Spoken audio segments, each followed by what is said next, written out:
Sister Elise, thank you for agreeing to do this interview. Very much. And also congratulations on retirement. Thank you, Terra, and I'm happy to speak with you today. Now I know that during your tenure, the university has experienced phenomenal growth, such as expanding into downtown, Yes. changing its name, and also starting a football program. Let's say if you had to name the top 5 biggest accomplishments in your opinion, what would they be and why? Well, I think 1998 is the key turning point for the university. That was the year we changed our name to University of St. Francis from St. Francis College. That was the year we started the football program. And that was also the year that we acquired the programs from Lutheran College of Health Professions. That kind of like changed who we were as an institution, made us more aware in the community and brought in a large number of students. We had 600 students come with the Lutheran College acquisition, and then 120 or something like that with football. So we went from about 1,000 students to 1,700 from the fall of 1997 to 1998.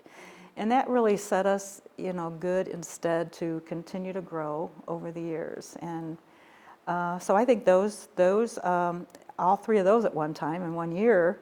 Of course, the purchase of downtown was an interesting development. There was so much potential, first of all, it was the Scottish Rite Theater that we looked at because we never had a theater here. We have an auditorium and it seats about 500.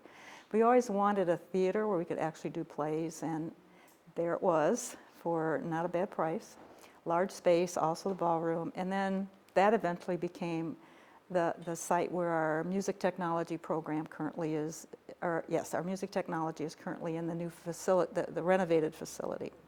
And then early the next year, we looked at the chamber building also that was for sale, and worked with the Chamber of Commerce, and then that became our School of Business. So that was a big development downtown. Another thing that's been good for us over the years is we have a site in Crown Point, Indiana, and it's near one of the hospitals that Sisters of St. Francis sponsor. So we're doing primarily nursing there. We have about 220 associate degree nurses we're training for the hospitals in that Northwest Indiana area. And that's been good for us. So those are, I guess that would be the 5 that I would say are the top developments over the years. Okay.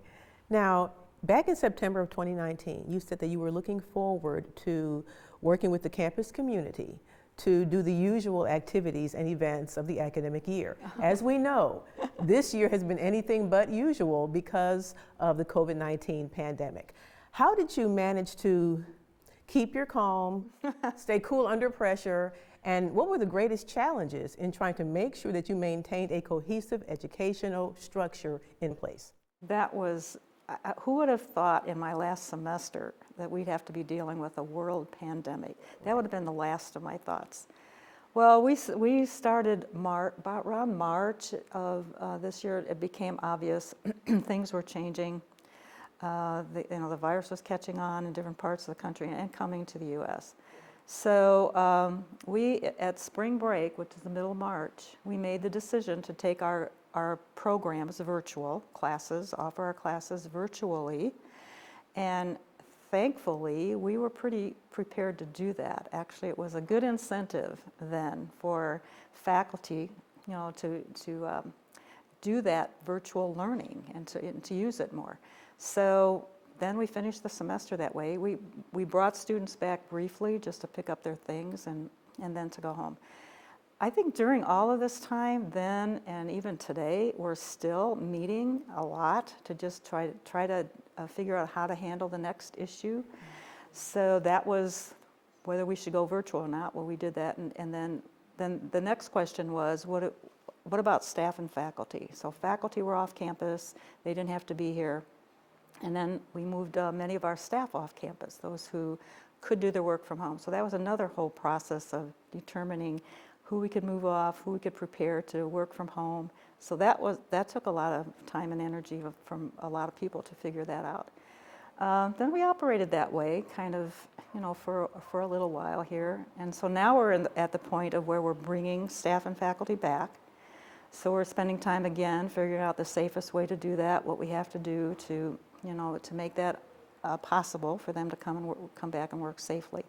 Now the next question, which I'm probably not even going to be answering all of the questions, is how do we start school? We are going to start on August 24th. That's our usual start time. We will finish the semester before Thanksgiving, so we've made some adjustments there. So we're not sending students home and then coming back from wherever they come from. So we're going to do that, finish the semester online at the end.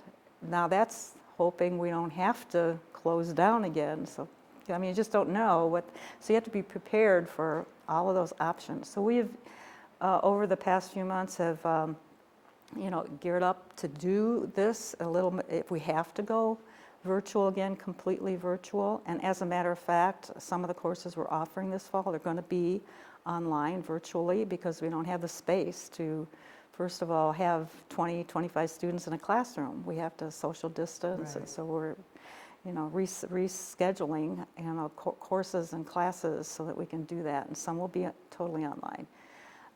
Those that we can do, we'll do here and be able to use our labs. It was kind of sad. We opened Ackett's Hall of Science last fall, and then this spring we didn't use that beautiful new facility. So hopefully we'll get back to that. Then there's the whole question of athletics. I don't think all those questions are answered yet. How we bring teams back safely. I know the football team has been back practicing on the field, social distancing, but there's a lot of questions yet to be answered. So I don't know. I think over the years, I probably operate best when I have a challenge in front of me. Then if it's like boringly the same every day, that's not good. So It's a challenge. yeah, so this was quite a challenge, and I didn't bargain for that much of a challenge, but it was. And I think, with the team, I mean, I have a great team of leadership that works with me on all this. I did not do this myself. They, of course, keep track of like student affairs or, talking to their peers, and academic affairs and finance and all that. So everybody has done their part.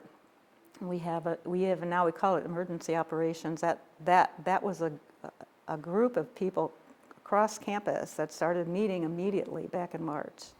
And they're kind of like the campus group that helps us manage through all of this and answers the questions. They come from technology, they come from facilities, they come from all aspects of the campus. So that was very helpful, and we're continuing that now, focusing on how do we come back safely and what do we need to do to accommodate even, bringing students back to visit on campus. And so it's like everything we do had to be done differently, and you had to figure out how to do it because there was no game plan that anybody has for that. Some of the groups that have been very helpful is Independent Colleges of Indiana. We did 2-week webinars for a while. Now it's once a week. But there's my peers from the other presidents from the independent colleges. And there are a bunch of us here local in this part of the state, Northeast Indiana. So we're all trying to coordinate efforts, learn from each other, and that's the way it's been. I mean, just trying to listen to what's going on, listen to advice from Parkview has been very helpful for us, in the health side of it, and answering questions about testing or not. And so there's probably there's just a multitude of different issues that we're going to have to continue to deal with here. So when August rolls around, you're not going to be here. No, I'm going to be very curious about what's going on. Right. So how are you and your team, how have you all set the stage for the incoming president? Okay. Well, they have all met with him over the past few months. He's now traveling on vacation, but they've all had their time to meet with him, and we were actually having face-to-face meetings initially, and I was meeting with them. And then in the middle of this, we weren't traveling and they weren't traveling, so it's been more virtual. But I have kept a phone call with him every week and updating him on what's going on. He's getting all the communications because he's now on the president's cabinet distribution. So when a message goes out to the group, he's getting all that. So he's, well, you'll have to ask him how prepared he felt. But I'm trying the best to just communicate as much important information that he needs to know. But I know when he gets here, there's going to be a lot of hard to hit the ground running, but he probably will. And then the team, though, they're talking about, for instance, we're working on budget. Well, they're going to need to spend time with him to just talk through all of that and the issues. And, He's already pretty much, done the same thing with admissions, the enrollment side, the facility side, and athletics. So each of the leaders, I encourage them to, just communicate with him on a real frequent basis. Mm-hmm. So we have also then pulled together over this time reports to the board on a weekly basis, where every week we're making a report to the board. So he's getting all that information as well. And it's basically, what are the issues we're dealing with, and how far, what are the problems, how are we handling it? So I'm feeding him as much information as I can, and so hopefully that'll be helpful to him when he comes on July 1st, because we're not going to see him much before that. He'll be here July 1st and have a busy day probably, but hopefully he'll be ready. I have talked to a number of faith leaders. They say they believe prayer is more powerful than pandemic. Yeah. When it first hit, what ran through your mind? Well, it kind of hit sort of gradually, I thought, because first I wasn't believing it. I was the one that I said, really? We have to go online, virtual? Really? How can we do that? Well, we were one of the first, though, in the end to make that decision. But, prayer has always been important to me. I mean, it's like the basis of what the Spirit, the guidance of the Spirit and providence, God's providence. So keep in touch with the Lord and the inspiration then that comes from that. And you can't be thinking about Him all day, but you can certainly be inspired. And I think we have our campus is a faith-based campus. So, we pray before each meeting, asking the Spirit to be with us and to, and our founders, Blessed Maria Teresa, whoever it is, to, just be there for us in all of our decisions. So that's been an important part of my life the whole time I've been president, and it is a big part of who we are as a campus.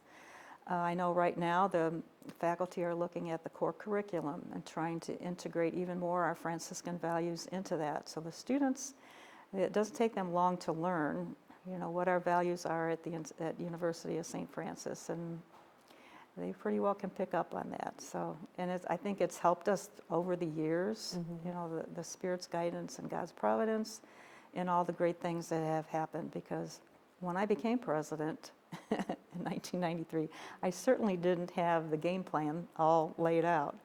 It's like, okay, take advantage of the opportunities. The Spirit will guide, give you some ideas, and take advantage of those opportunities. And I try to be open to, the opportunities before us. To just say, well, how can this fit into what we are as an institution? How can that move us forward? So we did a lot of campus changes, but I think the one now that is at the center of our campus is our new chapel. And that really pulls together who we are. It's on the academic side of the campus, so between the academic buildings is our chapel, which is what we are as a Catholic Franciscan institution. We can integrate faith and reason, and that's a visual of how that happens, how it can be. So, as a matter of fact, one of the final projects that I've been working on is the stained glass windows, new stained glass windows for our chapel. Mm-hmm. They are currently under construction, and I actually had the opportunity to see some of that happen in Wisconsin, New Berlin, Wisconsin, where Conrad Schmidt Studios are designing and fabricating the new stained glass windows, which are going to be really beautiful. The first round of them will go in December, and then the rest by Easter of next year. So we're still still guided by the gift of the Spirit and God's providence through the years. So you've been here since 1993, which, by the way, is the same year I got to News Channel 15, or WANE 15, yeah. WANE 15 now, right? So we both have that in common, yeah. 1993. During 27 years, you accumulate a lot of memories. Oh.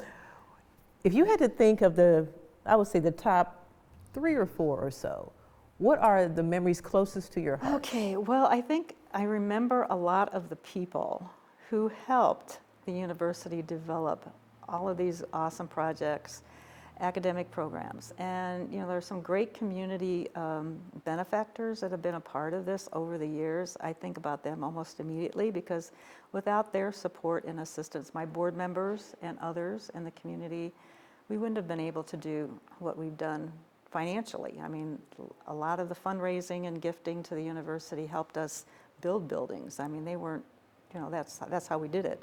It was fundraising, and of course, then all the people that helped implement, those projects. Again, that was not something that I could do by myself. I needed a lot of help doing that. So people, whether it's community people, faculty, over the years there have been, some people that, are gone now, because I've been here 27 years, so there's been a lot of change in the faculty, but they were mainstays for the institution for many years. And then, of course, the students that come through every year, that I get to know some of them, not the majority of them, but they're always inspiring to me, and seeing them develop.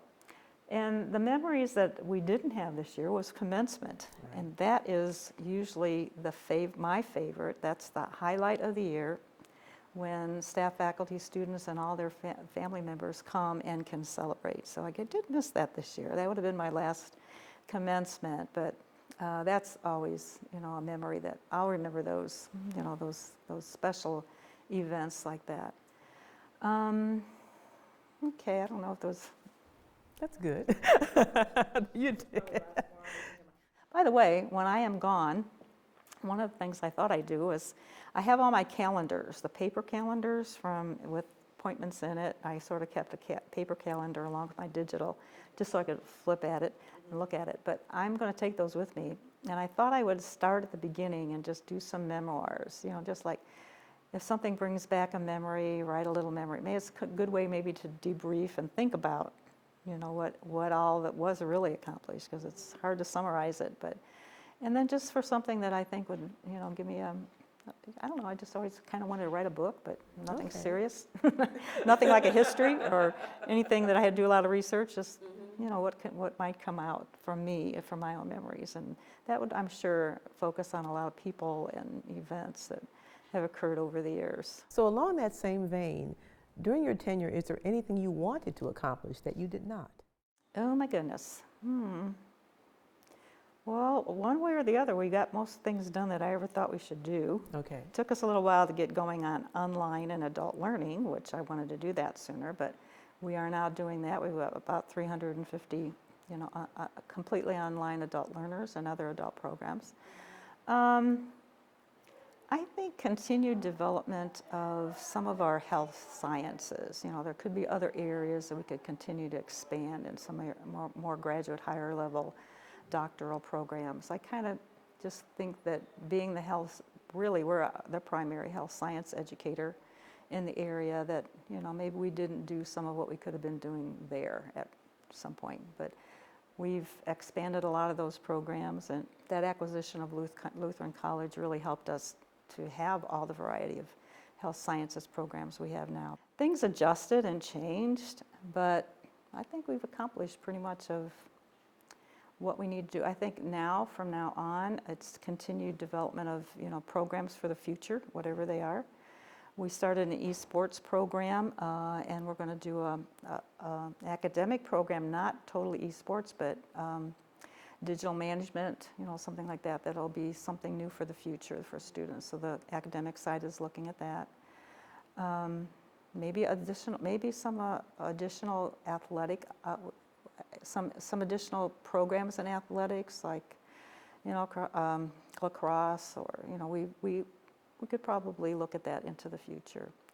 I think as far as campus expansions and buildings, we've got enough space, but the resident side of campus, we built residence halls, but dining services and something like that might need to be looked at some point. Okay. But for the time being, I think there's not going to be needing to be construction going on. For the time being, we'll look at maybe building endowment. That's another important thing for small schools like us. We went from like 2 million to 30, but it should be like 10 times that if we really want an endowment that's going to be supportive of into the future. So that is an effort, I think, that the new president probably will be looking at, is how we can build that endowment moving forward. What do you plan to do during retirement? Okay.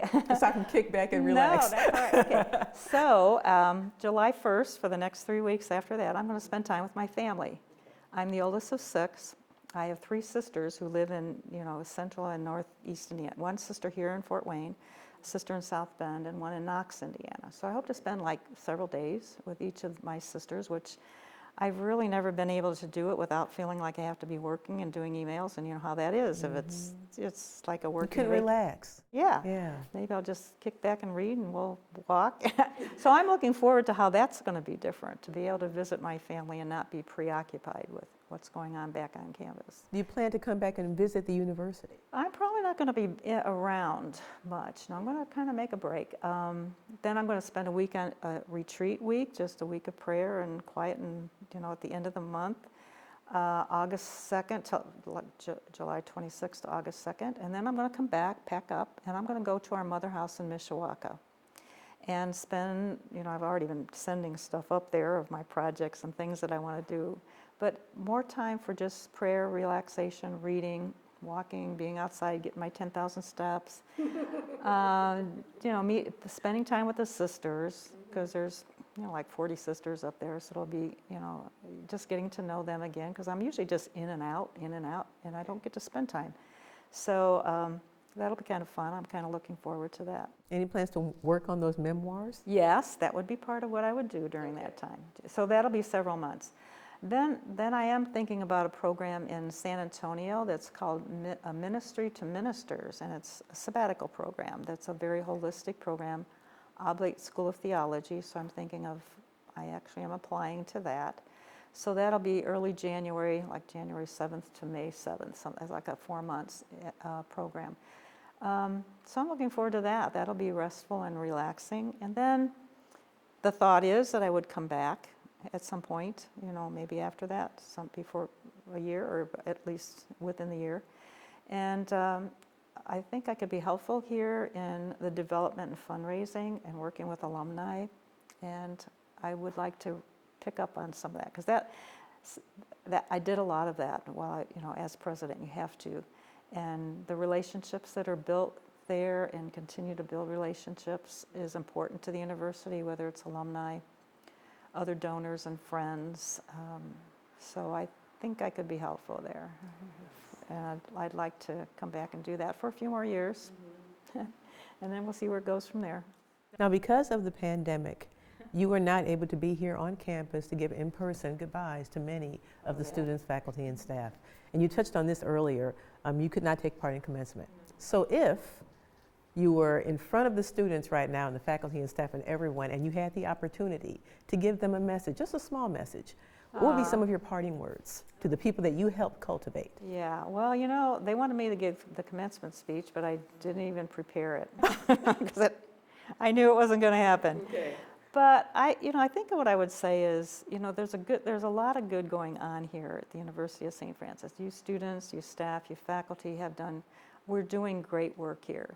And look at the alumni that have left. Look at the good work that is being done by University of St. Francis, whether it's in the community, whether it's staff and faculty involvement, or students or alumni. I mean, we're kind of like everywhere. And you are taking the good of St. Francis to the community that needs that.